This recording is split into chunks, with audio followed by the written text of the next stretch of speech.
Good morning, Calvary University. Today is the Most Chapel. For those of you who don't know, which I assume most of you do, Most is the missions outreach student team, and that team is made up of Dr. Paxton, Mrs. Anderson, and Silas, Layla, and I. And we are looking for new members for next year. The group is going to be shrinking, and we definitely need some more help. So if you're interested in missions, please consider joining us. And today, our host is Max Moore. You guys probably know who he is, but he is a student here still, somehow. And he is the interim student of Pleasant Grove Bible Church. And he is here to speak to you about his trip to Uganda, which he used funds from the Student Mission Fund, which, if y'all have missions trips you're going on this summer, consider applying for. The applications are due this April. Take it away, Max. Am I on, Tanner? There we go. Just a little clarification. It's okay, I didn't tell Ben this, so I can make sense. But I actually didn't need to use most student funds just because I went to different churches and just raised support with the connections that I had, and we got the full support that we needed to go to Uganda. But I was in the process of filling out the most application for funds before I went to the churches, and they would have paid for, I believe it was 10% of my trip, which is around $800. We were raising about $8,000. We ended up actually getting more than that. And so it would have been very helpful, if you don't have as many connections to different churches, to use that and utilize that. So I went to Kampala, Uganda on May 13th through June 8th last summer. So pretty much school ended. I went back to Southwest Kansas to see my brother graduate, drove back up to Kansas City with my buddy named Orvin Dyke, and we went to Uganda. We flew out of KC, KCI Airport, Kansas City Airport. That's us. In the very left side, that's us in the airport in Uganda after landing. And then there's me working on some lessons for Uganda on the flight to Amsterdam. And then those are some photos of like the sunrise, like flying into Amsterdam. So we flew from Kansas City to Boston, Boston to Amsterdam, and then Amsterdam, we did a stop in Rwanda, which is like right next to Uganda, and then made it to Uganda. So the trip from Amsterdam to Uganda, the flight was like 10 hours, but with the stop and, the takeoff and the landing again, it was like over 11 hours. And I was about to, break a hole in the plane if they weren't going to let me out any sooner than that. We spent most of the trip there was preparing lessons and studying a little bit before we went there. We tried not to sleep so we weren't jet lagged as bad, which ended up getting screwed up anyway because when we got there, we slept till like 2 p.m. in the afternoon. So it ended up not really working out anyway, but it was pretty much a safe trip. We had long layovers throughout the journey there. So our goal comes from Romans 1:11 through 12, that says, "For I long to see you, that I may impart to you some spiritual gift to strengthen you, that is, that we may be mutually encouraged by each other's faith, both yours and mine." So there was a local pastor there named Alan Teobois. He was the pastor of Nansana Bible Church. And I'll talk a little bit about what he was doing, what his ministry was. And so our goal was just to help him in his ministry, so to aid him in his ministry by teaching the church spiritual self-sufficiency and helping him to raise up leaders in the context of Kampala, Uganda. So Kampala is the capital of this tiny little country in East Central Africa called Uganda. We were in a suburb called Nansana, however you want to say it. And then this is actually the road to our hotel where we were staying. It's very rough. I joke about this is the nicest road in Oklahoma. So if you have ever driven to Oklahoma, you understand what I'm saying. They got really rough, terrible roads there. So a little bit of context about Uganda. It's a very young country. So Alan, when I got there, he was saying, he's like, I'm an old man. I'm 40 years old. Pretty much because most people live to like 60 years old there. So he's saying, I got about 20 years left in my life as the life expectancy. And so this poses a couple of different problems because a lot of young people are getting married young, not getting married young, getting married when they're older, and a lot of young men aren't serving in the church because they feel like they're too young. But the life expectancy is shorter. So when we went there, there's guys our age saying, well, I can't, do anything. I can't teach. I can't do anything like that because I'm so young. But by the time they get older, they only got like 10 years left. And so it kind of poses some problems. They have a heavy British influence. So we saw this in the food. We saw this in their language. So they said trousers. They were washing our trousers for us. There was rubbish on the road. And just kind of those little sorts of things. British Catholic and Anglican missionaries came to kind of, help develop the country a little bit back in the day. They're a quote-unquote Christian nation. So they're not being heavily persecuted or anything like that. It's not happening in Uganda. But really, there's a lot of prosperity gospel. There's a lot of super charismatic churches. You could hear them like walking from like blocks away just because their speakers are so loud. There's probably about 5% born-again Baptists. That was a stat that they gave me while I was there. It's like there's probably only 5% of like true Christians that would be in a Bible-believing church. So it's a Christian nation, but it's really a lot of it is they're unsaved, right? When we were there was a massive billboard for Benny Hinn, who was going to be there later in the summer. But before that, they got me and Orvin, so that was fun.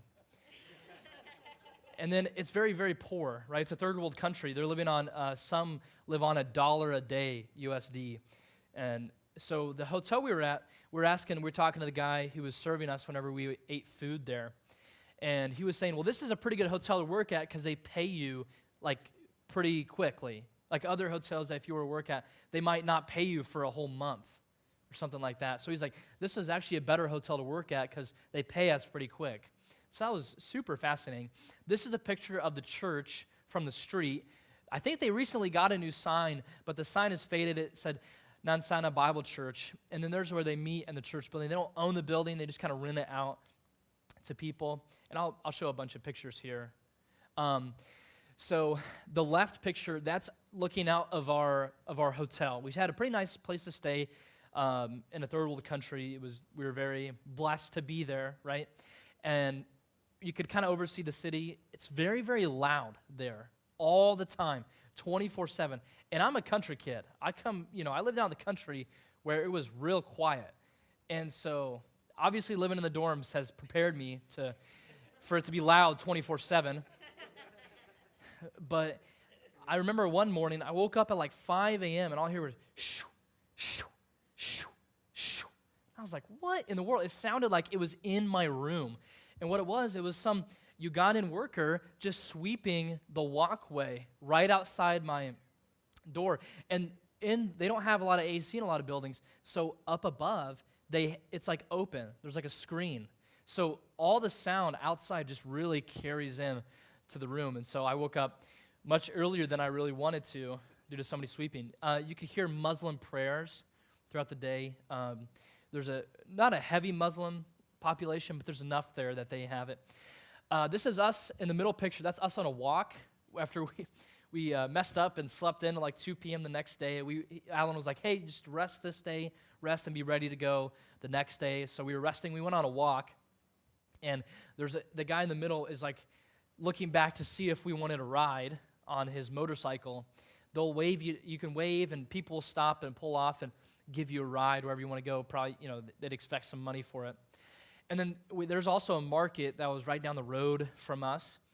It was very dirty there. A lot of the women were just, sitting on the ground, laying on the ground, and, just kind of hoping somebody would buy something from them. They had tons of stuff. They'd stack up the fruit, things like that.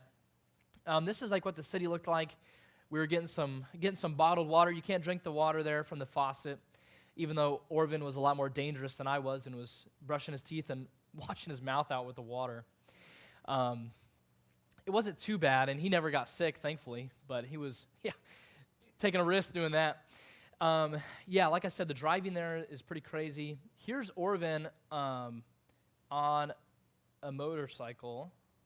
I don't know how to play this video, or if Aaron...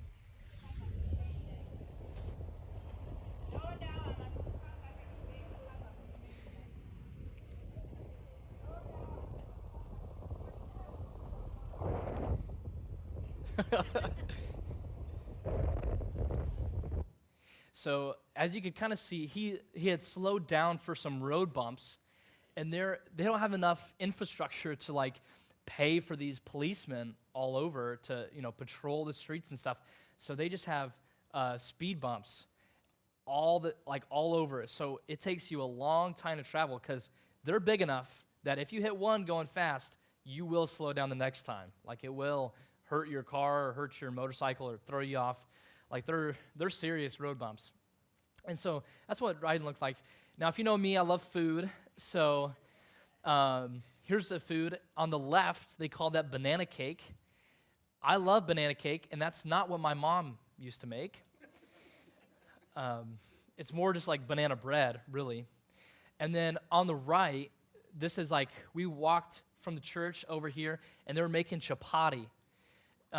It's just like a fancy tortilla is pretty much what it is. It just has a little bit different flavor. They cook it in a different way in this oil. And then on the bottom, that's the chapati, and it has eggs in it. They call it Rolex. I'm sure you can see how they got the name for that because you roll the eggs, Rolex. And so it was kind of interesting to see, and it was super good. They put tomatoes in there and stuff, and we had it at the church. So this is primarily who we're with, was the Gospel Roots Discipleship Program. So Pastor Alan Teabois, he has a program in which people come and they pay to be there and to learn, to get rooted in the gospel and to be discipled by Alan. And so Alan kind of has a curriculum that he goes through. He goes through certain books. People support it and provide the books for him. So when we went over there, we actually took a whole suitcase full of just stuff, books and material and homeschool material for his kids and all that sort of stuff because, they can't ship it over there that easy. It's so expensive to ship things. So whenever missionaries come, they usually will pack and bring materials to Uganda. So we brought a massive suitcase full of just material for them. Those are the ladies in the program on the left, and then all the guys on the right, and obviously there's Orvin and I. So we did a couple different things within the Gospel Roots Discipleship Program. If you remember, we're trying to teach them to be spiritually self-sufficient and raise up leaders. So we did about 3 different things. We taught them through Ephesians, talked about our union with Christ and the proper response, and then while teaching them through Ephesians, Orvin and I would be up on the whiteboard also teaching them the basic Bible study method of observation, interpretation, and application. Shout out Dr. Bacon. And we'd just be teaching them this and just teaching them what to look for, showing them how to study the Bible for themselves, showing them the key words to look for, kind of asking them what their interpretation of these tough texts of Ephesians were, and then asking them how to apply. So, for example, one of the things that they would struggle with right away is applying the text from the meaning of the Scripture. They would read this text that would say, I'd say, walk in unity. And they would say, well, praise the Lord. That's what we should do in response. It's like, yes, we should praise the Lord, but we should walk in unity. That's what Paul is commanding us to do. So there's a real easy application there. So kind of just helping them, guiding them, and saying, hey, look, no, this isn't exactly what Paul was meaning when he wrote this. You're right, but it's not what he mean. So helping them to really develop their own method of study. They had said that another missionary had come there, or they had watched videos of somebody else trying to teach them hermeneutics, and it was just above their head. It was too confusing. And so they were super appreciative of just this simple method of just saying, look, this is what you need to do to get a real good grasp of the text, to understand what the author's saying. And so they were very appreciative of that. I also taught some through Acts as a model for ministry. A lot of these people in the group were going to go into ministry, wanting to be church leaders. And so, we looked at the keys, different keys of early church expansion, how the church expand, that kind of thing. And then I also preached through Titus 2, looking at generational discipleship and the means through which that occurs later in Titus 2 and kind of what a healthy church flock looks like. I remember, if you know Titus 2, Paul addresses the older women, saying older women train younger women to love their husbands, to keep watch over their home, that kind of thing. And I remember one of the older guys had come up to me after that sermon, and he said, this is probably the first time I've ever heard a sermon preached about the women this whole time I've been at a Baptist church in Uganda. So it was really important to say, look, the Bible also addresses what women should do and roles that women have in ministry and discipling their own kids and that kind of thing. The other thing we did, again, was raise up leaders. So it took some convincing, but we eventually got 2 guys to teach their way through Ephesians. We gave them a passage. We said, hey, look, you know what we've been doing? Just going through observation, interpretation, application. Here's what you can do. You can teach this. You can do this. The guy on the left is named Nicholas, and the guy on the right is named Bill. And it took Nicholas and Bill a little bit. I'd ask them, I'd say, look, do you guys want to be leaders in the church? And they're like, well, sure, we want to be leaders in the church. I was like, well, you got to be able to teach. So, you can start right now. You can start right now. And this was very important. I think the most important thing out of everything was us being there and doing something. When we were driving to Mbada, I'll talk about that a little later, Alan says to me, he says, going forward, after us being there, I don't think we'll ever be the same. And it wasn't because I said something super wise and I'm super cool and I'm super smart, but it was rather that Orv and I just decided to show up and teach.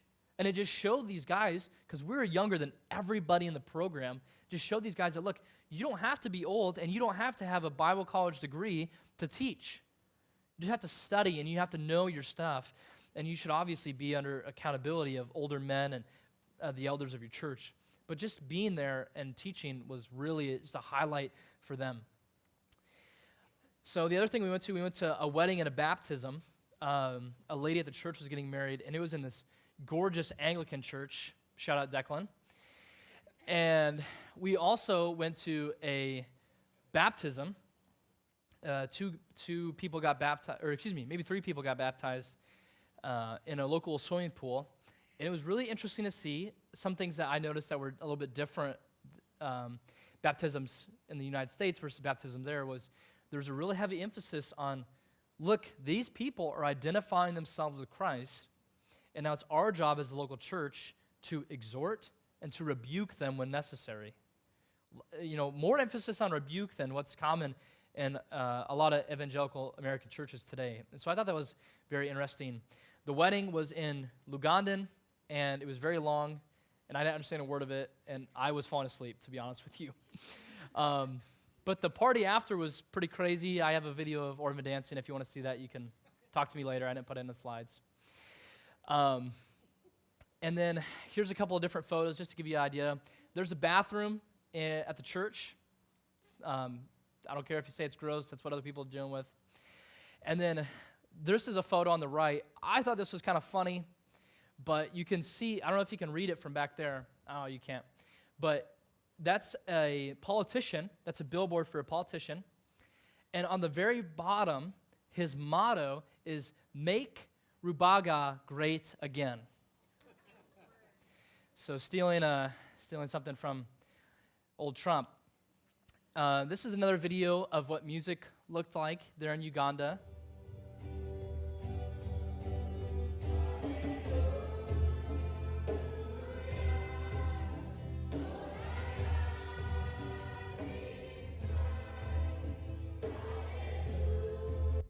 And then that's little Jessie. He was a daughter of a 20-year-old gal in the program. She was a single mother, and Alan took her in and was taking care of her and helping to be a father figure to this little boy.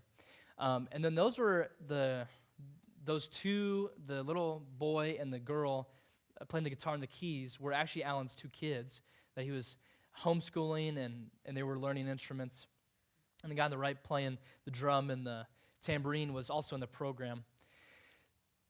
So we also took a trip to Mbarara. So Kampala's on the east side of Uganda, and then Mbarara is the second largest city in Uganda, second to Kampala, where they're starting a church plant. And I'm trying to think of how many miles it was. It was a struggle to find how many miles it was because you don't have like a Apple Maps. Like you can't find out, like there's no clear trip to Mbarara from Kampala. But Uganda's not that big of a country geographically compared to, us driving multiple states away. And it took a solid 5 hours to get there. You remember I talked about the speed bumps. There were these massive just humps of speed bumps that you have to slow down for. So you're always speeding up, slowing down, speeding up, slowing down, speeding up, slowing down. And and it's just up, down, the whole way. So it's very different driving there. So they're starting a church plant called Nicole Bible Church. There's Alan. Alan's in the blue on the right side. He's talking to Joseph, the guy on the very right. Joseph and Maggie are a part of this church plant. And they were like within like weeks of starting it when we were there. So we just kind of went there to encourage them, to be there with them, to encourage them. And then there's us on a walk. A lot of the guys took buses there. So I thought I had it bad, but they took like a 10-hour bus drive to go across the country. So we also did some sightseeing. We went on a safari. There's an elephant. We saw a lion just like in the grass. We saw a lot of... we saw some water buffalo, and we saw, I'm drawing a blank, the hogs from the Lion King with the things coming out of their tusks or whatever.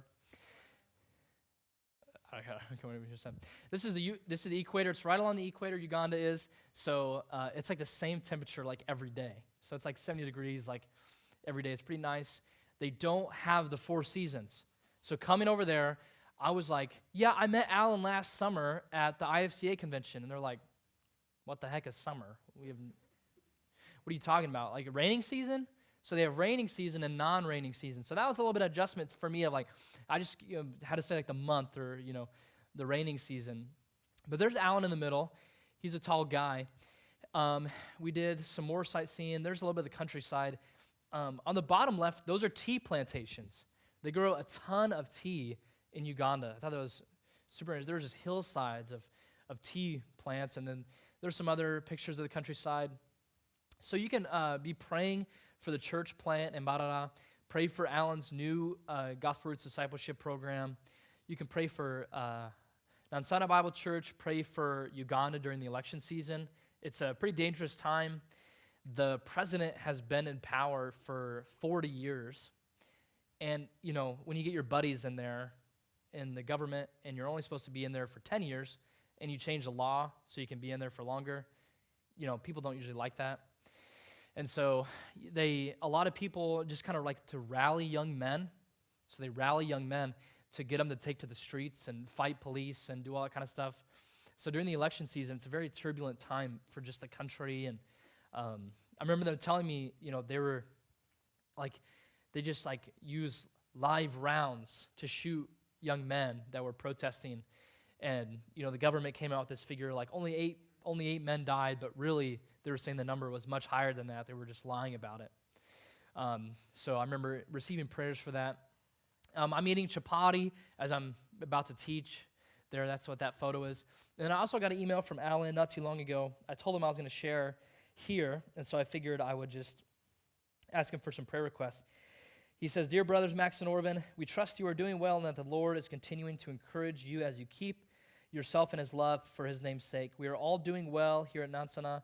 God has been so gracious to us. I've been teaching through the book of Jude, and I will be preaching from the last 2 verses this Sunday. Then I start a series in Ruth. We will also be welcoming new members, and we'll have a potluck after service. We are grateful to God for what he is doing. It is a privilege to serve him. My family is doing well too. Our children are growing fast and now like to do more activity away from home. The girls are trying to out basketball, and the boy is having some soccer. They are excited to be away and enjoy their new friends and games. At the beginning of this month, we opened our home to serve a couple that are having marriage problems by caring for their 3 children while they had some time to reflect and pray. Our house has been packed with our 5-month-old Ashri and her needs, and it has been a blessing to serve them, but also hard to balance and serve them well.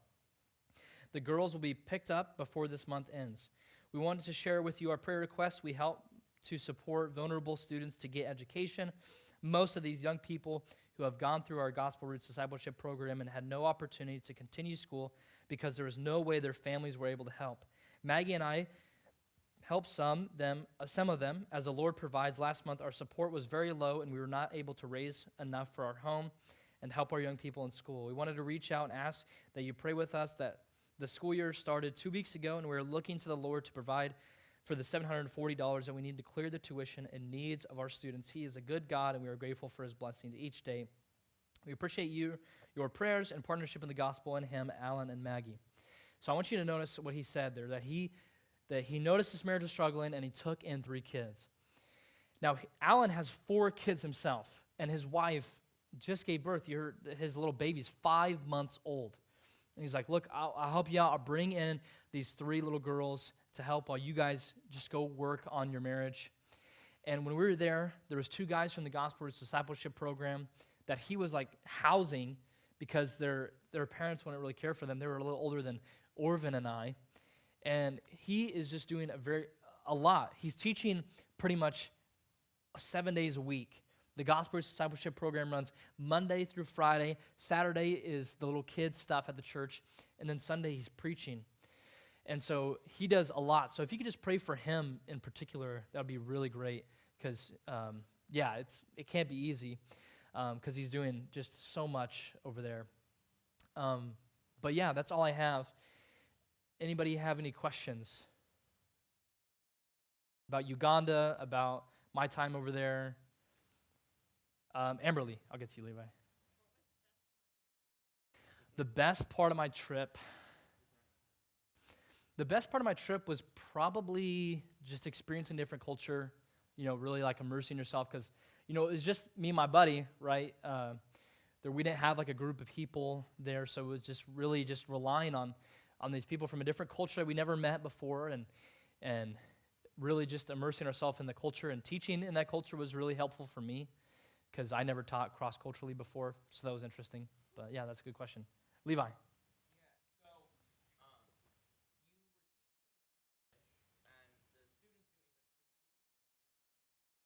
Yeah, so there's a couple different languages there, but they all learn English. So yeah, the teaching was all in English. Some of them know Lugandan if you're from Kampala, but Alan is from western Uganda, like near Mbarara, so he spoke a different language, and he didn't know Lugandan. So now what they're developing a program, since they're in a Lugandan-speaking area, he's actually preaching, and one of the guys from his church is translating his sermon in Lugandan. So thankfully, we didn't have to do that because everybody in there spoke English. Accents are kind of hard for me to understand a lot of times. So Orvin speaks 3 languages. He speaks Spanish, Low German, and English. So he's very skilled linguistically, and he would just help me out whenever I want to understand somebody. So yeah, that's a good question. Anybody else?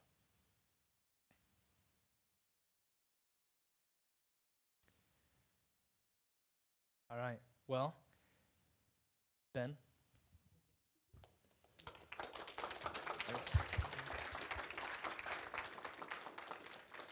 Thank you very much, Max. And now we're going to take some time to split up into groups and pray. So if you'd split up into groups of 5 or 6 and got prayer requests right here on the screen, take some time to pray for the church in Uganda.